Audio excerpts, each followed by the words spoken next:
Good evening, everyone. I think Chuck covered most of the preview about the BYU Management Society and what our mission and goal is. So my name is Akshay Grover. I'm one of the executive board members responsible for this program that we are going to be seeing right now with David's presence here. How should I introduce David?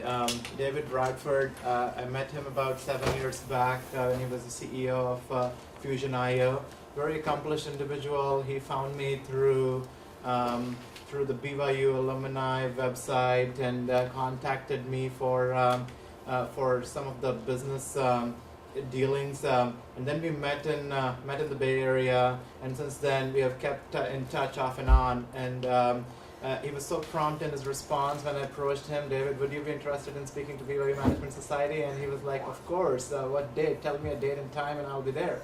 So David Bradford, let's welcome David Bradford, a technologist, entrepreneur, author, and a golfer.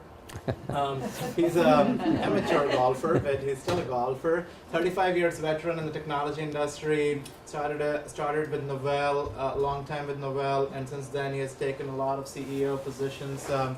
Fusion.io being one of his ventures that went public and was sold to, I believe, SanDisk, yeah. If I'm not wrong. I'm working in the mergers and acquisition industry. If I can't get that right, right. I think you're in that same area, aren't you? M&A. So Fusion.io, and then he took on a role as the CEO and chairman of HireVue, which is more of a recruiting platform, a video-based recruiting platform. And now his latest venture, Fluent Volts, which he speaks so passionately about, and we spoke for a good amount of time prior to this. So please welcome David Bradford for his talk on top 10 lessons learned, top 12 lessons learned from the greatest technologists in the world. Okay, thanks.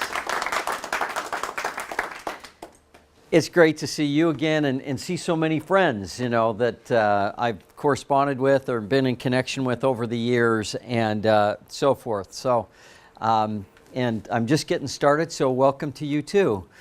And again, I like to make this interactive. I've written a book, by the way, on connecting and making relationships. It's called Up Your Game, 6 Timeless Principles for Networking Your Way to the Top. My life has been about technology, but it's more importantly about connecting and building relationships. I talk frequently about my 60-30-10 rule, and maybe I'll just start with that today. 60% of the success of any enterprise, in my estimation, is based on its people. We're a people-centric world where they make it happen. 30% is certainly based on your product, your strategy, whatever, service that you might be offering. And 10% is dumb luck. So 60-30-10 rule is what I talk a lot about. But it starts with people. And so any success that I've enjoyed has been purely because of the relationships that I have built and fostered over time. And people often ask me, and in fact, maybe I'll tell you the story, how did you hire Steve Wozniak, the inventor of the Apple computer? I mean, my gosh, little Salt Lake City-based Fusion.io, it was Woz's first paycheck since Apple, and so forth. So maybe I'll get into that story a little bit, and we'll talk about my life in the world of technology. And if you want to click on the next slide. So what I've learned from the greatest technology leaders of all time. Keep going. So let's start with what I've learned from Bill Gates, right? And I'm telling you, you are the smartest, or you are the average, I should say. You're the average of the 5 people with whom you surround yourself. Think about that a little bit. Who are the people that you know? Who are the people that you associate with? Generally, you're the average of the 5 people with whom you surround yourself. So if you surround yourself with really smart people, your IQ, your ability to execute is going to be elevated. So think about that. I met Bill back in 1991-92 when Bill and Microsoft tried to buy Novell. People forget that Novell was the second largest software company in the entire world back in the late 80s and early 90s. And Microsoft and Bill Gates came after us and tried to buy us. And we actually had an offer letter from Microsoft to buy Novell for $10 billion. At the time, Novell had a market value that was higher than the 6 United States major airlines combined. So it was a pretty special company back in the time. We invented computer networking, if you will. And so I was there 15 years. 91, Gates tries to buy us. In the spring of 92, after about 4-month negotiation, the deal blew up. But I got to know Bill during that time and his general counsel really well, Bill Newcomb, and so forth. But they were also so smart that they created a contract clause in their contracts that said to Dell and HP and all the other hardware manufacturers at the time, if you license MS-DOS, which was the disk operating system at the time, if you license it, you have to pay us a royalty on every machine that you build that comes out of the Dell factory. You pay us a royalty whether or not you actually use it. So when Novell got into the desktop operating business, not the network operating system business, but we got into the PC operating business, called it Novell DOS. We went down to Michael Dell and we met with Michael and we said, you know, here's our technology, and he was wowed, and you know, it was so much better than MS-DOS and so forth. And we says, well, here's a contract, please sign it. And his response was, well, you'd have to give it to me because I've already signed this other contract with Microsoft. We later, 4 years later, got the federal courts to declare that a contract in restraint of trade. And so it blocked us from penetrating the market at the time. We actually eventually stopped using DOS. But I will tell you this, everybody that I ever dealt with in those years from 85 to 95, 2000, when I was dealing with Microsoft, they were smart people. And so as you build your organizations, think about hiring smart. Why don't we go to the next slide? Gary Kildall. So how many people in this room have heard of Bill Gates? So everybody's heard of Bill. But other than Mr. Allen, how many people have heard of Gary Kildall? Which is sad, because this is the man who should have been Bill Gates. Gates never invented an operating system, but he knew how to partner. Kildall refused to partner with IBM. IBM in 1981 decided to launch the first business personal computer. This is, 25 years ago, the first business personal computer. But they could manufacture the hardware easily enough, but what they couldn't do is create this operating system. Kildall was the man who invented the first personal computer operating system. It happened, what's that? Right, in CPM, thank you. It was called Control Program Monitor, or CPM. And he invented it in 1977 at the Naval Research Laboratories in Monterey, California. And he was the guy that figured out how to connect the Intel microprocessor chips to instruction sets in software. And so he connected those things together, built this operating system, and it became the de facto standard in the late 70s and early 80s. So when IBM was going to introduce their business personal computer, they went to Gary. They flew down to Monterey, California, out of Boca Raton, Florida, and a meeting was held that day. Now, I've heard versions of this from Gary himself, and there are other versions that you can read about. But if you look up Gary Kildall flying IBM, you'll hear this grandiose story about how Kildall blew off IBM, went flying for the day, and never came back for the meeting. Because he was so confident, cocky, overly, he thought he could do it all himself. And he refused to partner with IBM. The IBM executives flew back to Boca Raton. They said we would never do business with that man, Gary Kildall. Gates, being the smart man that he is, and here's the rest of the story. Bill and his partner Paul Allen had started Microsoft down in New Mexico in the 70s. Harvard dropouts started it. They created a little database program, etc. But they didn't have a personal computer operating system. When Gates heard that Kildall and IBM's discussions had failed, he called up his buddy in Seattle. And of course, Bill had been raised in Seattle. And his buddy was Tim Patterson, who was the CEO of a company called Seattle Computing Products. Now, I wasn't on the phone that day. I didn't hear the conversation, but it probably went something like this. Tim, how you doing? Fine. I heard you got a version of Kildall's CPM. Yeah? We took Kildall's CPM and we rewrote it and we renamed it QDOS. So it was a clone of CPM that was called QDOS for Quick and Dirty Operating System. And he said, would you sell that to me? You'd buy this code from us? Absolutely. I'll pay you $50,000 for QDOS. He buys it for $50,000, renames it MS-DOS for Microsoft Disk Operating System. Then he goes to IBM and signs what I aver is the most important commercial contract in the history of the world. It made Bill Gates the richest man in the history of the world and gave him the opportunity to then license his MS-DOS to every hardware manufacturer in the world. I could go into depth on that story, but it's amazing to think that it was Gary that could have signed that contract with IBM. He didn't. And here's the rest of the Gary Kildall story. So we bought his company in 1991, and that's how I got to know Gary. When I say we, Novell did. And so Gary joined our board of directors, and we got to know one another.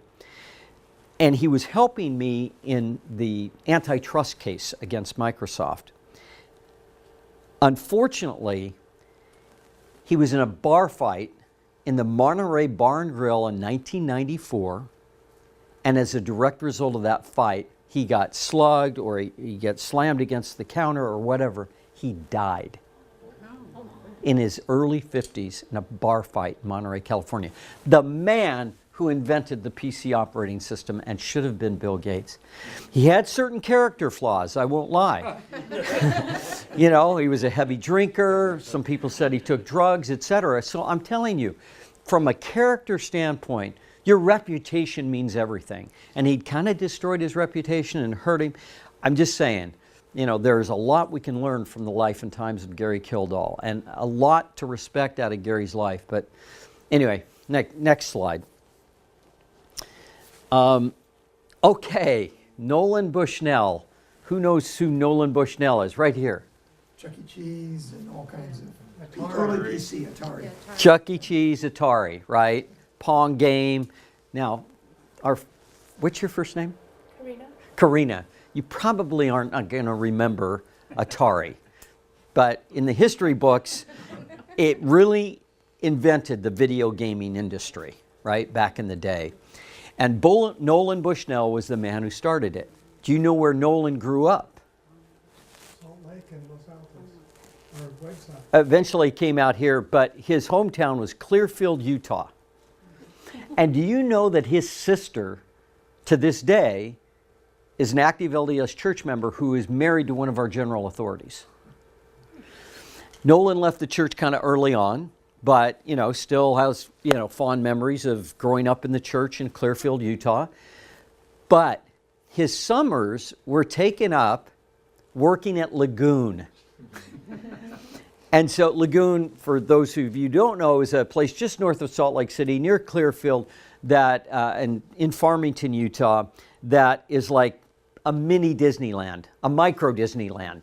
It's really tiny and small, but you know, it's kind of a place where people go in the summers in Utah to ride rides and so forth, and throw cans against baseballs against milk cans and that sort of thing. But he saw what was going on there, and he's told me this story directly. He said, he's on my advisory board for Fluent Worlds. He said, my ideas for the Atari came from working summers at Lagoon. He says, I'm going to digitize those games that they were doing at Lagoon. Amazing. Anyway, Nolan is a wonderful character. He's 73 years old, lives in the LA area to this day. But what I've learned from him is it takes execution to build a business.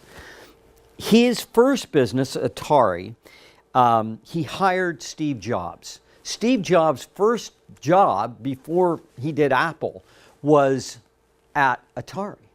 So if you look up Nolan Bushnell, you'll see he wrote a book called Finding the Next Steve Jobs. And so he tells in the book how he hired Jobs, but then how do you find that unique talent, right? And so that's what Nolan's book is about. But in his book, he says something really profound. He says, everybody who's ever taken a shower has had a great idea. It's the person that towels off, goes out, and does something about it that changes the world.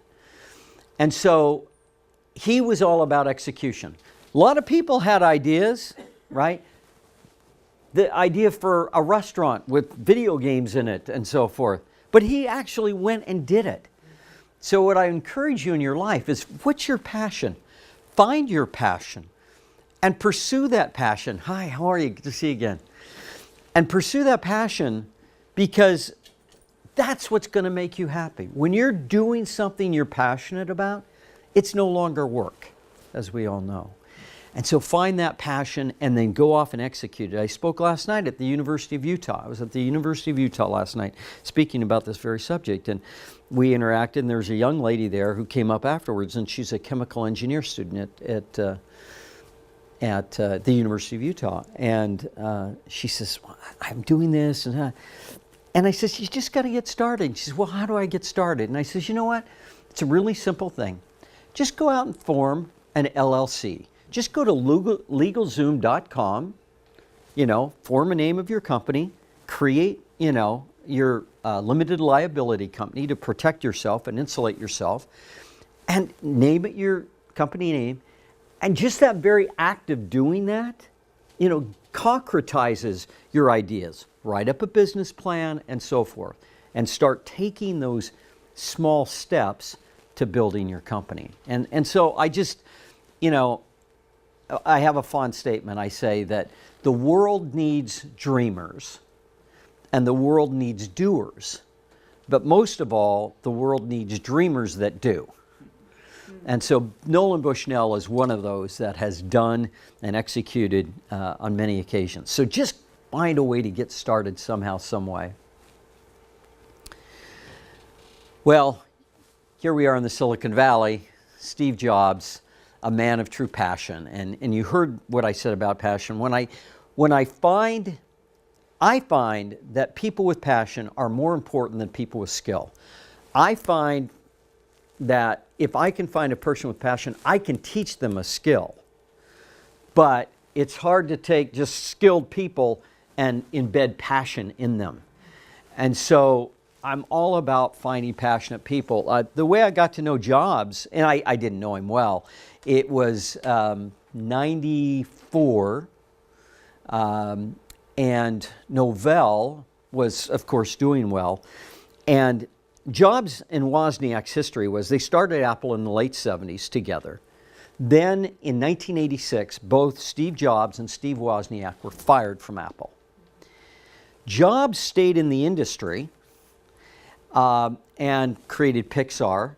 And then he created another company called Next Computer. And so it was next that he came to Novell and he said, I think we could merge, and you've got the software and we've got the hardware, and we could really be a dominant force in the computer industry. Well, Ray Norda at the time, my boss, he just couldn't see Novell becoming a hardware company. And so we just could never get the deal done. But we came over and met with Steve and so forth. And he was an arrogant son of a gun. He thought he knew everything. And so a year after we had our last discussion with him about Novell and Next merging, he then sold Next back to Apple. And in 1996, when he did that, then he joined them and became CEO of Apple again. And wow, became the most valuable company on planet Earth under Steve Jobs' tutelage. So I think back what might have been, right? And it didn't happen, but I did learn you got to have passion for whatever you do. So, and maybe I'll tell you the whole Woz story here. I like to make them meaningful relationships. And in today's world of social media, you can get around that social media thing. Vicki and I have had a great relationship. It probably started on social media. May have started on social media here and so forth. But, you know, you stay in touch with people. You do things for them. There is a law of reciprocity in the universe that I talk about, where, you know, if you think first of somebody else and you think, well, what is it that they need? How can I help them? Then they get interested in you. And so I spoke at a conference, and the story is more fully written out in my book, but I was asked by a friend of a friend of a friend to come speak at a conference in Sun Valley, Idaho in July of 2008. And it was the Bar Association, the State Bar Association of Utah. Why they were meeting in Sun Valley, Idaho for their annual meetings, I don't know. And so this guy calls me up and he says, I'm on the Speakers Bureau of the Utah Bar Association. Can you come speak at our annual meeting? What topic do you want? We talked a little bit, and I says, and you know, what day is it, and where would you like me to be? He says, it's on July 18th, and it's in Sun Valley, Idaho. So I quickly do a web search. How far is it from Provo to Sun Valley, Idaho? And it's a 6-hour drive. Going, oh crap. You know, but it was summertime, and I thought, maybe I'll go up there. I'll throw my golf clubs in the back of the car, and I'll set up a tee time. You mentioned I love to play golf. So I'll set up a tee time at the Sun Valley Golf Course and give my speech, and then I'll go play golf afterwards. So I have my plan, my day all planned. So I drive up the night before from Provo to Sun Valley, get there, and get up in the morning. My speech is at 9 a.m. I go give my speech. Speech goes fine. I now walk out of my speech, and I can remember a young lawyer came and was asking me some questions about the topic I'd spoken on, and there was a piano bench there. And I looked down as I'm chatting with him, and it was a white sheet of paper, and it said, Keynote Speaker, 2008, Annual Bar Association, Steve Wozniak, inventor of the Apple computer. Well, and it's at noon, and now it's about 10 o'clock, and I've got my 11 a.m. tea time, right? So now I have a problem. And I guess, you know, we read in the Book of Mormon how it's the small things in life that can make the biggest difference. Well, in this instance, you know, I made one of those life-changing decisions that I didn't know I was making at the time. And it was, so, you know, I'm saying, okay, do I go play golf or do I listen to Wozniak, right? So for most of you, that wouldn't be a hard decision, but for me, it was a hard decision. And so I make that decision, and I call Sun Valley, I can't make it, you know, give my tea time to somebody else, and, you know, and so I stay around and I listen to Woz speak. And I walk in this big auditorium, and there's 1,000 people that are crowding in, mostly lawyers from the state of Utah, to listen to him. Here's another lesson for you. When you come listen to a speaker, you might want to sit in the front row. That day I said, hey, if I'm going to be here, I'm going to sit in the front row. I'm going to really engage. Thanks for sitting in the front row, you 6. You all get big gold stars. So I sat in the front row that day, and I sat down next to this young lady. And we're sitting there, we're waiting for Wozniak to come out and speak. I reach my hand out, and I says, my name's David. And she says, my name's Julie. And I says, well, Julie, and she was younger than most of the people in the audience. And I said, so what brings you here today? She says, I'm Steve Wozniak's executive assistant. And so, you know, in a room of 1,000 people, I happen to sit next to Woz's executive assistant. Now, remember I talked about that 10% dumb luck? I'm telling you, the harder you work, The more times you're out there in the world, the more events that you come to and the more interactions you have, the luckier you're going to become. And that's been proven time and time. So Julie says, I ask her some things. Well, where are you from? Where do you live? I live in Los Gatos, California. I'm going to school at Stanford, yada, yada, yada. And so when you show interest in other people, they reciprocate. She says, well, tell me about yourself. Well, I was with Novell for a number of years. Oh, yeah, I heard of Novell. It was a real big company. Da, da, da. And she says, would you mind staying after Steve's speech? I'm sure he would like to visit with you. So I said, yeah, that sounds great. And so sure enough, Steve got done speaking, and she whisked me up to the front and said, Steve, you need to meet this guy, David Bradford, Novell, et cetera. Oh, Novell, yeah. I knew Drew Major, the inventor of the network operating system, great guy. Da, da, da. And we, started to talk to each other about the tech industry and the things that we had done, et cetera. But we'd never met each other. And so he says, well, what are you doing now? And I says, well, I'm CEO of kind of this emerging tech company called Fusion.io. It's based in Salt Lake City, Utah. He says, what do you guys do? Well, we make a solid state memory device for corporate data centers. I says, oh, sounds really cool. You're getting rid of the hard drive industry. Kind of, yeah, that's kind of what we're doing. We make solid state, so there's no moving parts, et cetera, and we've kind of invented a flash memory product that's, So we're talking about this, and he goes, that's just great. And so we have this conversation. So here's another lesson for it. First of all, you show up in life. Show up. Second thing is, you do something nice for somebody else. Like, I didn't really want to go to Sun Valley, Idaho. But I found, a golf course, and so I'm going to make my stay there fine, and so forth. The next thing you've got to do in life is to follow up. You got to follow up. I am telling you, that is a lost art in the world today. People fail to follow up. Michelle, who introduced Sona and I the other day, right? And I just, when someone reaches out to me, I habitually will get back to them. It's in my DNA. And I think it's kind of lost, by young people today. It's just, world of the internet, whatever, social media. You got to get back with a personalized response. And so I did my best to get back to Michelle, and now we're talking about Fluent Worlds and so forth. And so it's just that night. Now I missed my tea time. Now I'm driving back to Provo. And I had 6 hours to think about it. What am I going to say to Woz? Because I'd love the guy to join my advisory board.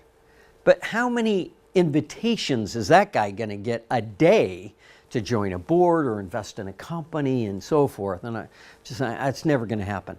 Here's another life lesson for you. Be bold enough to ask. Just be bold enough to ask. What's the downside?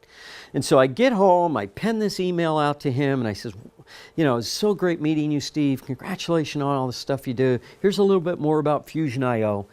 Would you join our advisory board? Just bold statement. Would you join our advisory board? He emails me back within 24 hours to his credit, and he says, I would be honored to be on your advisory board. And it was actually kind of touching. Later, I asked him why did he. He says, I called a buddy of mine that knew you at Novell, et cetera. This is why you need to have a decent reputation out there. Because, he could have called, Bradford, you never want to do business with that guy. He's a clown or whatever. And so, but no, and to this day, it's a fellow by the name of Sean Nunley, and has been a Silicon Valley guy for years and was early at Novell. And so he said some nice things about me. Woz joins my advisory board. Within 6 months, he says, we did this deal where he became our chief scientist for the company. And when I say chief scientist, he was more of a brand ambassador. He wasn't doing any programming, but he did contribute immensely to the company. And just the humblest, nicest human being you'd ever want to meet. And he's always thinking about other people first. To illustrate that, at the end of my tenure at Fusion.io, we're getting ready to go public now. I'm going to step off as CEO, let someone else run the reign. I'm going to retire, and so forth. And I have Woz in my office in Salt Lake City, and I say, you know, thank you for all you've done. We've been named the most, Business Week magazine named us the most innovative company in the world. Something like that. It was just crazy. But it wasn't me, right? You get Woz's name associated with stuff, and suddenly you become important.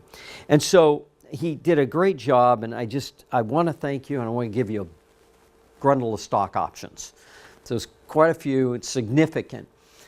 And just to say thank you, and to keep you, involved with Fusion.io. And his immediate response was, no, I don't want those. You give them to your software engineers. Those are the guys that are building it. They are doing the job. I don't need it. You give it to them. He's a servant leader. I mean, he just leads by example, and just a wonderful man. So next slide. Oh, Philippe Kahn, another local guy who's heard of Borland International. Right. Yeah. So Philippe. Yeah, Scotts Valley, right. Philippe was the guy that started that company. We actually bought about $100 million of his company.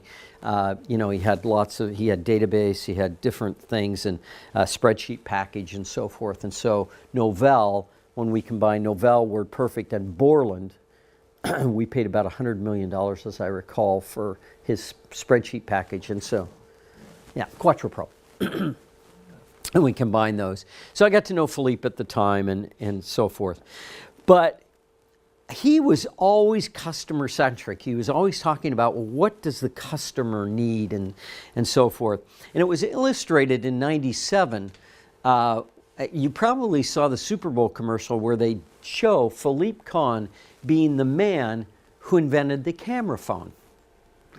And he had a need in 1997 because he wanted to show the world, that he could combine a phone with a camera, because he wanted to film the birth of one of his children.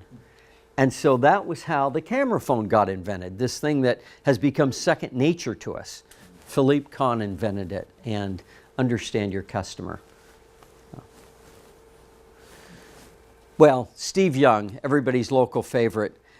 Maybe I'll close with this account a little bit. I hope you've read his book. I mean, it is an absolutely fantastic book that he co-authored with Jeff Benedict, who actually spoke to this association a while back.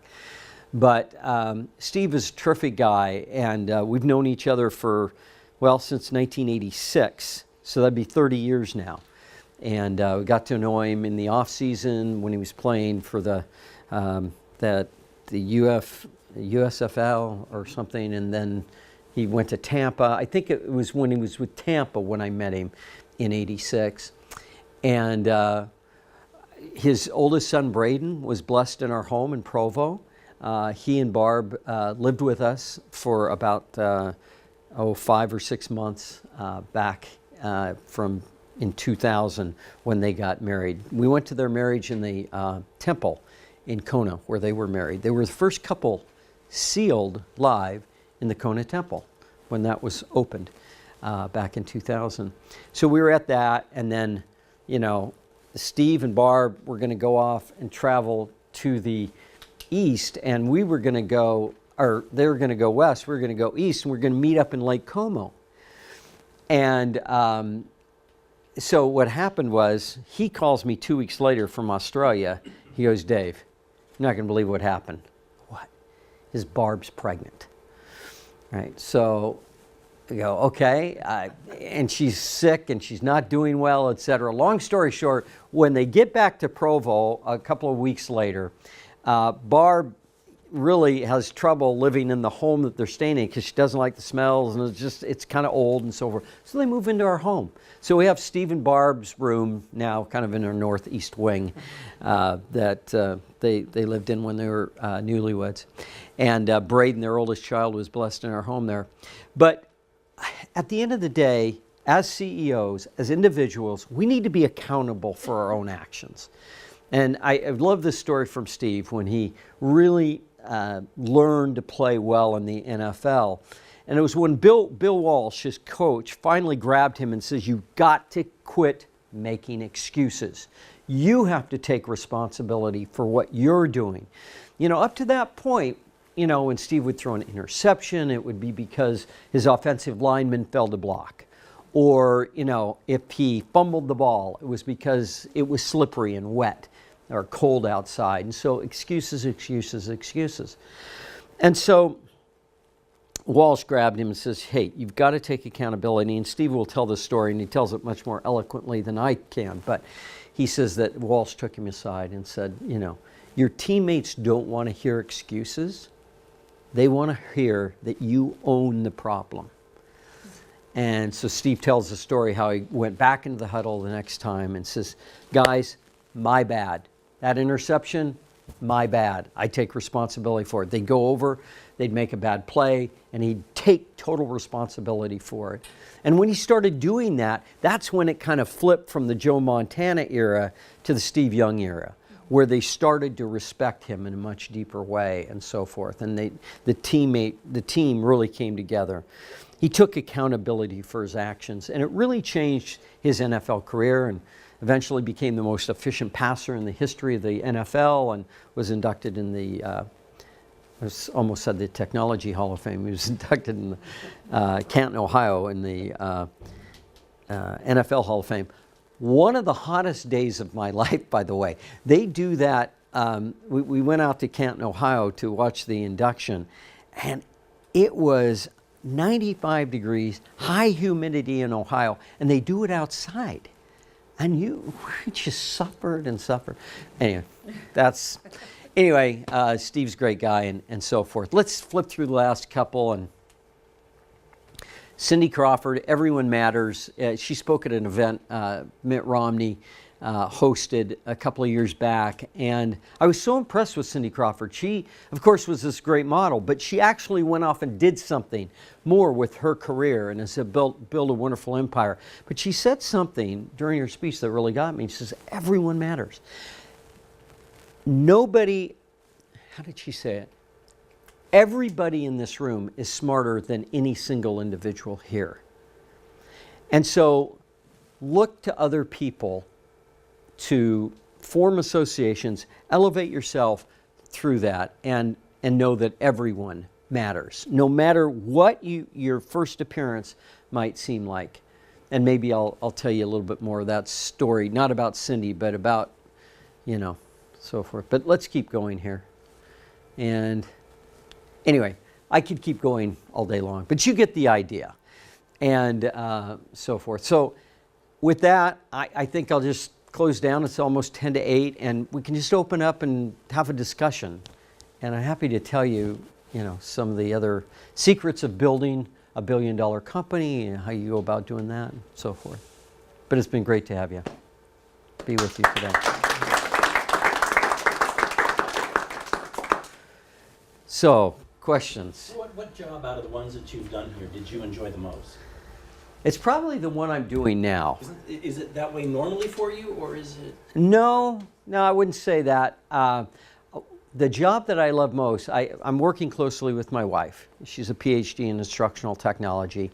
And it's amazing how well we get along. I swear we get along better doing business together than we do managing kids or grandkids. I don't know if that's your... I hope so. Right? Are you working together? Yes. Okay. Yes, we have in the past, and we are building business. Okay, well, great. And but, we think we're changing the world in terms of offering a new way to learn a language through immersion, right? Not everybody can get on a plane and fly to Paris. Not everybody can fly to New York City and immerse themselves in learning English. But we've invented a technology using 3D avatars and characters where you go to Central Park and you learn how to do greetings in Central Park. And then you go to a restaurant, an airport, these different environments to learn while you're in context. So it combines your technology, which you have a passion for, and your wife's passion for language. Right. And I have a passion for language a little bit. I went on my LDS mission to France, and in fact, I'll get emotional because I got a text this morning. I'm sorry. Darn it. From a woman. I knocked on her door 46 years ago.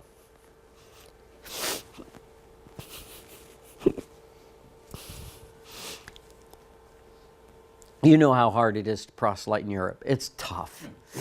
And we didn't have many converts. But one of them was Dominique Laurent. And Dominique lived in a little town of Nîmes, France. She Facebooked me this morning. She's getting married in the temple to one of my fellow missionary companions. After 46 years, he went back there in November, reacquainted himself with Dominique. They fell in love. He proposed marriage December 1st. They're going to get married in the temple. It's just so pretty phenomenal. Gotcha. Sorry about that. Anyway, so yeah, I have a passion for languages. And Dominique and her sister Babette came to our English training classes. That's how they got familiar with the church. We posted signs around Nîmes, learn English. And so Dominique and Babette, her sister, they came, and eventually we baptized them in the church and so forth. And so that's the end of that story. But so yeah, we have passion for learning language, and there's 1.6 billion people on planet Earth that are studying English as a second language right now.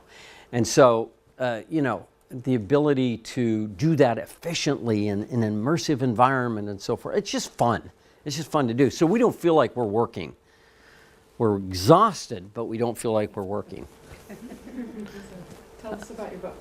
Oh, sure. My book is, you can buy it at Amazon, whatever. It's just up your game, and it's 6 timeless principles for networking your way to the top. And so I go through, I'm looking at the forwards, Larry and Sean King, Eric Schmidt, chairman of Google, who I used to work for, he's on cover, and Steve Young, and lots of fun people have endorsed the book. But I talk about 6 things if you got to do to connect with people and build relationships. And so I talk about things that I talked about tonight. You got to show up, right? 90% of success in life is just showing up. Then you got to follow up, right? Then you got to link up, and then you've got to stand up. You got to be a stand-up person with a name and a character and a reputation, and so forth. So anyway, that's what the book is. But yeah. Other questions, thoughts? Don't make me start talking about Nîmes, France back in the 70s. That was a killer there. Jeez. What's the toughest thing that you've ever had to do? I'll tell you what, the toughest thing, I got fired one time from a job. This was back, it was 1980. It was 1985. I joined Prime Computer in 1980, had a nice run there, and then I was looking for the next opportunity, and I became general manager of the Business Land store in Los Angeles. Remember Business Land? There was Computer Land and Business. So I was the general manager of the LA-based Business Land. And unbeknownst to me, some of our sales reps were saying that they had made a sale, and they were shipping stuff out of the factory, but they're storing it at some place that I didn't know about. And so, they would represent that they made XYZ sale. And so you talk about you have to take accountability. Well, I was the fall guy.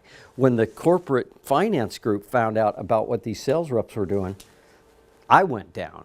And so coming back from that was a little bit, I had this burgeoning career and things were going great. And suddenly, I'm on, So the way I came back from that, though, is one of my show-up stories.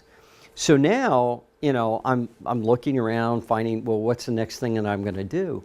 And so I'm driving down I-15, and many of you who've lived in Utah and been there, you'll recognize that's the main corridor that goes from, northern Utah all the way down to Los Angeles. And my sisters, 4 of them, my father died September 15, 1985. And so I went back to Utah to settle some things in the estate. Now I'm driving down the freeway, and this is shortly after Business Land. I'm driving down the freeway, and I see a sign off the side of the road, and it says Novell. I go, well, when I was at Businessland, my sales reps or my software engineers used to tell me this is just the greatest thing ever.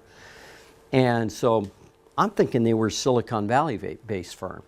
So I'm driving along, and then I get to Center Street in Orem, and they're at 8th North. I get to Center Street, and something tells me, get off. Just go in. What the heck? I get off the freeway, flip around, go back, go 8th North, and go to the Novell headquarters, and I walk in, and there's a young lady there by the name of Carol Carlson, who's still a dear friend of this day. And Carol greets me warmly and says, well, what are you here for? And I says, well, I'm here to meet with the president of the company. I didn't have any idea who the president of the company was. And she says, well, let me see if I can find Ray Norda. I'll go back and, so forth. And I said, great, And so I sit down in the lobby, and in those lobbies in high-tech companies, they'll have kind of a wall of fame that shows their trophies and different things. So I'm starting to walk around, I'm looking at the stuff, and I look over and I see job board. It said job board. So I walk over to the job board, and it says shipping and receiving clerk, sales rep, marketing specialist, corporate legal counsel. Right? And so my training, I graduated from the BYU Law School in 1977. So I was trained as a lawyer. So when I saw it, I went, wow, tech industry, legal background, maybe there's something here. Norda comes out about 5 minutes later and goes, so I understand you're from Southern California. What are you doing here? I says, well, I understand you have a job opening for a lawyer in the tech industry. I says, I've got a little background in this. So, come on back, let's talk about it. 3 weeks later, we moved to Provo, Utah, and we were there 15 years at Novell. That's how I joined Novell, right? So sometimes you just got to show up, take a chance, be crazy, good things will happen. So, That's great. every CEO that I know has had to overcome something that occurred to them, et cetera, and they fought through it. They didn't allow that thing to hold them back from realizing their vision. She asked me where I live now. So I live half the time in Orange County, in Newport Beach, and then the other half of the year in Utah. So we kind of go back and forth. So we're a virtual company, so we can basically wherever Linda and I, someone says, where's your headquarters? And I just say, wherever Linda and I are. That's the headquarters of the company. And we have about 17 employees and so forth. We think we're going to change the world. If you go out and you look at our website and look at a couple of our videos, our target is kind of that 16 to 40-ish, someone who's just starting their career and now wants to take it to the next level, and they're being held back by their inability to speak English. And so it's kind of that target. In general, it's obviously we're not doing K through 12. We'll let other people do that with their little fun games and whatnot. But it's more of a professional level sort of thing. And we have two things. So we have both an app that you can download on your phone, but we have also live synchronous environments where you could teach a group when you get really proficient. Well, you're already proficient in German. So you could teach English as a second language probably to a cohort group of 10, 20 people that are native German speakers that want to learn English, but now they can do it in the virtual world. I've done that. You've done that. Probably not in my virtual world, but you've probably taught English as a second language too. I know American Sign Language is important. I haven't thought about doing that. Maybe you want to come do something with us on that. Okay, fantastic. Love it. Just email me at david.bradford@fluentworlds.com. david.bradford@fluentworlds.com. That goes for any of you. Also, I highly recommend that you go out and connect with me on LinkedIn. I think LinkedIn is an amazing platform for business networking. I have accessed in the last 2 weeks, no kidding, 300 leads. So you asked me about our business model. So we're not only going directly to consumer to market our app via Facebook ads and that sort of thing, but we're also partnering with the world's largest language training companies. So Berlitz, Rosetta Stone, Pimsleur, Go down the list. In Lingua, in Southeastern Asia, it's Topica. In China, it's Wall Street English. You're probably familiar with that. You may have taught there at some point. And so we're reaching out to those companies, those enterprises, and we'll be the technology supplier underneath, that. So we can private label our app for them. So Wall Street English might sell their program through our app, but under the Wall Street English name, powered by Fluent Worlds, something like that. Well, thanks for coming. It was Let me ask enjoyable. one more question. The organizational behavior man. He's asking about the future. So, Oh boy. yeah, so a guy who's involved in technology, loved the examples. It's, this is kind of, we've lived here 37 years, so your talks, all the names were, Folks they're you know. all people yeah, so it's been a Fixtures. So we all know, and you're friends with Clayton Christensen and all that. So there's some disruptive technologies that are on the forefront. Genes research, a lot of stuff going on.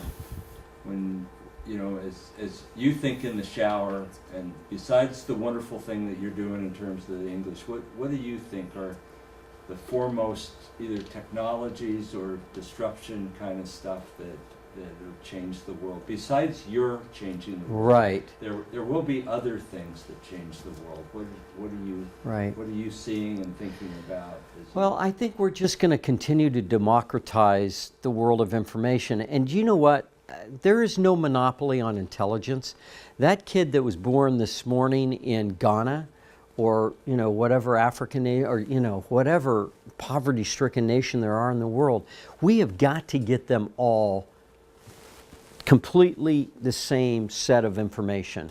People who talk about a singularity, right? So that we're all democratized. And so I think just the sheer democratization of information is going to change the way in which this world operates. Because if that, poor child born in Ghana this morning has the exact same opportunity to access information, data, and they can become a data scientist, or they can become a language learner or a native Mandarin speaker, or whatever it might be, because now they have access.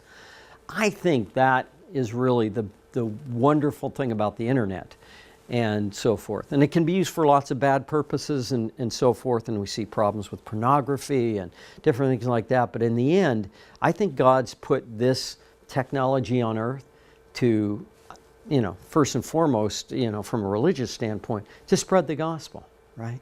And to be able to get that information to everybody, the message of Jesus Christ and so forth. So I just think it's, and I don't know exactly how that's going to happen, because and someone came to me the other day, and we were talking about the problem with mental illness, right?